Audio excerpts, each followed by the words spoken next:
নিৰ্দেশনাক কেৰেপ নকৰে অইল ইণ্ডিয়াৰ অধীনস্থ আছাম এয়াৰ প্ৰডাক্ট নামৰ প্ৰতিষ্ঠানটোৱে। ডিব্ৰুগড় তিনিচুকীয়া জিলাৰ কেইবাটাও স্থানত OCAPS, HGC, GCS-লৈ অশনি সংকেত কঢ়িয়াই আনিছে অস্বাভাৱিকভাৱে নিগৰি অহা ক্ৰুড অইলৰ বাবে। অসম প্ৰদূষণ নিয়ন্ত্ৰণ পৰিষদে জাননী জাৰি কৰাৰ পাছতো এই স্থানসমূহত কোনো ব্যৱস্থা গ্ৰহণ কৰা অইল ইণ্ডিয়া তথা আছাম এয়াৰ প্ৰডাক্টে। শেহতীয়াভাৱে মহাৰত্ন খ্যাত ৰাজহুৱা খণ্ডৰ উদ্যোগ প্ৰতিষ্ঠান অইল ইণ্ডিয়া লিমিটেডৰ অসম বিৰোধী চক্ৰই অইলৰ ক্ষেত্ৰীয় মুখ্য কাৰ্যালয়ৰ পৰা কেইবাটাও গুৰুত্বপূৰ্ণ বিভাগ স্থানান্তৰ কৰিবলৈ বিচৰা কাৰ্যৰ কথা সৰব চৰ্চা চলি থকাৰ মাজতে আন এটা বিষয়ে হতবাক কৰি তুলিছে অসমৰ ৰাইজক। সেয়া হৈছে অইল ইণ্ডিয়া কৰ্তৃপক্ষৰ অবিবেচকী কাণ্ডৰ বাবে। চাবুৱাস্থিত কামুহাট অইল খাদত যোৱা কেইবামাহৰ পৰা ক্ৰুড অইল নিগৰি কামুহাট অঞ্চললৈ ভয়ংকৰ বিপদ নমাই আনিছে। অভিযোগ অনুসৰি কামুহাট অইল খাদৰ লগতে তিনিচুকীয়া আৰু ডিব্ৰুগড় জিলাৰ কেইবাটাও অইল ইণ্ডিয়াৰ পাইপলাইনত লিকেজ বৃহৎ পৰিমাণে ক্ৰুড অইল আৰু প্ৰাকৃতিক গেছসমূহ নিগৰি জনবসতিপূৰ্ণ অঞ্চলসমূহলৈ ভাবুকি আনিছে। কামুহাটত ক্ৰুড অইল আৰু প্ৰাকৃতিক গেছ নিৰ্গমনে অঞ্চলটোৰ মানুহ পশুপক্ষী খেতিপথাৰলৈ ভাবুকি আনিছে। মই কামুহাটৰে। আপুনি কোনটো কোম্পানীৰ কাম কৰে? Assam air product. Assam air product. আমি ইয়াতে আহি দেখা পাইছোঁ আপোনালোকৰ ইয়াত যিটো চেণ্টাৰ আছে যথেষ্ট তেল বাহিৰলৈ ওলাই গৈছে। এইটো কি কাৰণে হ'ব পাইছে? তেনেকুৱাতো তেল নাই ওলোৱা, কিন্তু আমি যিখিনি এইটো যিটো ওলাই গৈছে বাহিৰত এইটো কি হয়? এই কুডেলখিনি হয়।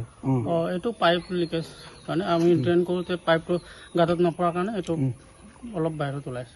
অলপ মানে যথেষ্ট বাহিৰত ওলাই গৈছে। হয়। তো ইয়াৰ কাৰণে হয়তো কিবা দুৰ্ঘটনা ঘটাৰ সম্ভাৱনা আছে। এই অইলক জনাইছেনে আপোনালোকে? কোম্পানীক জনাইছোঁ, গাঁত খুন্দা হৈছে আৰু অলপ বেছিকৈ গোট খালে এইটো আমি ড্ৰামত ভৰাই অইলক দি দিয়া হয়। আপোনালোকক পলিউশ্যন বৰ্ডে যোৱা 3 মে তাৰিখে 15 দিনৰ সময়সীমা বান্ধি দি এইবিলাক ঠিক কৰিবৰ কাৰণে আপোনালোকক এখন নটিচ জাৰি কৰিছিলে। তাৰপাছত আজি 2 দিন উকলি গ'ল, আপোনালোকে একো ব্যৱস্থা গ্ৰহণ কৰা নাই ইয়াত? সিমানখিনিতো আমাৰ কোম্পানীৰ পৰা আমাক কোৱাই নাই, আমি সিমানখিনি নাজানো। আজি কোম্পানীৰ মানুহ আছে, বিষয়ববীয়াখিনি সেইখিনি কৰিব লাগে। আৰু ইয়াত কিমান জমা হৈ যায় ইয়াত যিটো ক্ৰুড অইলটো? নাই নহয়, এনে পানী হ'লে 2 ড্ৰাম 3 ড্ৰাম মান। ক'ত লৈ যায়? এইটোতো আমি অইলৰ গাড়ী আহে, অইলৰ গাড়ীখিনি লৈ যায়, এতিয়া অইলতে লৈ যায়। আৰু কিমান দিনৰ পৰা এনেকৈ এইটো ওলাই আছে? বছৰেকত তেনেকৈ অলপ চলপ হয়, ওলাই আছে প্ৰথম বহাৰ পৰাই। আৰু দ্বিতীয় বাগজান সদৃশ ঘটনা সংঘটিত হোৱাৰ আশংকাত প্ৰতিটো পলতে ভয় শংকাৰে দিন পাৰ কৰিবলগীয়া হৈছে। উল্লেখ্য যে কামুহাটৰ HGC পইণ্টত অইল অধীনস্থ আছাম এয়াৰ প্ৰডাক্ট নামৰ ব্যক্তিগত কোম্পানীটোৱে এই কাম কাজসমূহ চোৱা চিতা কৰি আহিছে বিগত বছৰসমূহত। তথাপিও খাৰুৱা তেল আৰু গেছ নিৰ্গমনৰ আছাম এয়াৰ প্ৰডাক্ট নামৰ প্ৰতিষ্ঠানটোৰ অৱহেলাৰ বাবে আজিও হৈ আছে। অন্যহাতে অসম প্ৰদূষণ বৰ্ডে এই আছাম এয়াৰ প্ৰডাক্ট প্ৰতিষ্ঠানলৈ এখন জাননী প্ৰেৰণ কৰি জনাইছে যে এই প্ৰতিষ্ঠানৰ CEOৰ ম্যাদ উকলিছে। কিন্তু এই প্ৰতিষ্ঠানটোৱে চৰকাৰৰ নীতি নিৰ্দেশনাক কেৰেপ নকৰি নিজ ইচ্ছা অনুযায়ী চলাই গৈছে বিসংগতিপূৰ্ণ কাম কাজ। ইতিমধ্যে 3 মে তাৰিখে এখন পলিউশ্যন বৰ্ডৰ পৰা আপোনালোকে নটিচ জাৰি হৈছে যে 15 দিনৰ ভিতৰত সময়সীমা বান্ধি দি এইসমূহ সমস্যা সমাধান কৰিবলৈ। আমি সেইটো বিষয়ে ইমান জ্ঞাত নহয়, কিন্তু অফিচৰ উচ্চ পদস্থ বিষয়াসকলে গম পাব বাৰু। তথাপি আমাক কৈছে যে পলিউশ্যন বৰ্ডৰ পৰা অলপ কাম কৰিবলগীয়া আছে, আমি কাম কৰিম বুলি অফিচৰ বৰ্তমান জনাইছিলে আমাক। কিন্তু এতিয়ালৈ অফিচৰ আপোনালোকৰ অফিচিয়েলি অলৰেডি তাৰমানে এই গাফিলতিৰ কথা স্বীকাৰ কৰিছে? নহয়, সিহঁতে কৰিম বুলি কৈছিলে বাৰু। এতিয়ালৈকে বৰ্তমান আমাৰ চাফা যিমানখিনি কৰা হৈছে কৰি থকা হৈছে বাৰু লাহেদি। এতিয়াও দেখিছোঁ নিগৰি আছে যিবিলাক ক্ৰুড অইল বুলি আপোনালোকে উল্লেখ কৰি আছে। তাৰ কাৰণে হয়তো যিকোনো মুহূৰ্তত ইয়াত দুৰ্ঘটনা ঘটিব পাৰে, আৰু তেনেকুৱা অইল ইণ্ডিয়াত বহুত ইয়াৰ আগত ঘটিছে। এইবিলাক আমাৰ বিশেষকৈ মানে আমাৰ যিটো গাঁত আছে, গাঁতটোত মানে পানী যেতিয়া অভাৰ হয় না, তেতিয়াহে মানে আউটত ওলায়। বিশেষ অইলৰ যেতিয়া অইলৰ পৰা আমাৰ HGCৰ পৰা যিটো ড্ৰাম পঠায়, ড্ৰামত আমি ভৰাই দিওঁ, ড্ৰামত সিহঁতে অইলৰ গাড়ীয়ে লৈ যায় মানে।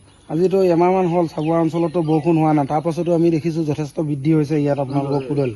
ইয়াৰ পৰা নিয়া হৈছিলে বাৰু, যদি এনে ইমান চুচিকেনে নিয়া হোৱা নাই বাৰু। এখন ড্ৰাম দিছিলে। আপুনি উল্লেখ কৰিছে বৰষুণ দিলে বাঢ়ে বুলি, কিন্তু 15 দিন বৰষুণ হোৱা নাই। বৰষুণ যেতিয়া হয় নহয়, তেতিয়া মানে গাঁতৰ পৰা আউট হয় মানে। বিশেষকৈ খেতি পথাৰ নষ্ট হয় মানুহৰ চাগে? খেতি পথাৰ নহয়, এইটো 4 সীমাৰ ভিতৰতে থাকে, বাহিৰ আউটত নোলায়। এনেকুৱা ধৰণৰ ঘটনাৰ কাৰণে বাগজানৰ ডাঙৰ এটা ঘটনা হৈছিলে, এনেকুৱা ধৰণৰ হেৰিৰ কাৰণে অইলৰ গাফিলতিৰ কাৰণে কি ক'বা? বাগজান তাৰপিছত অইলৰ গাফিলতি কোম্পানী গাফিলতি সিহঁতৰ উচ্চ পদস্থ বিষয়াসকলে গম পাব বাৰু। তথাপিও আমাক যিটো আমি কৰ্মচাৰীহে নিদিছে। ইফালে দৈনিক পাইপলাইন লিকেজ হোৱা বৃহৎ পৰিমাণৰ খাৰুৱা তেল সেই স্থানত পৰি আছে। এনেবোৰ বিসংগতিপূৰ্ণ কামেৰে চলা অইল ইণ্ডিয়াৰ OCS, EPS, GCS, HGCৰ নিবিদা লাভ কৰা প্ৰতিষ্ঠানসমূহক নাকি লগাব কোনে? বাগজান সদৃশ ভয় লগা ঘটনা সংঘটিত হোৱাৰ পূৰ্বে কামোহাত HGCৰ সমস্যাসমূহ সমাধান কৰিব কোনে? লিকেজ, খাৰুৱা তেল, জৈৱ বৈচিত্ৰ্যলৈ অনা ভাবুকিৰ দায়িত্ব ল'ব কোনে? এতিয়া কোটিটকীয়া প্ৰশ্ন উত্থাপন হৈছে চাবুৱাৰ সচেতন মহলৰ মাজত। এই ক্ষেত্ৰত অসম প্ৰদূষণ বৰ্ডে কি ব্যৱস্থা গ্ৰহণ কৰিব সেয়া হ'ব লক্ষণীয়।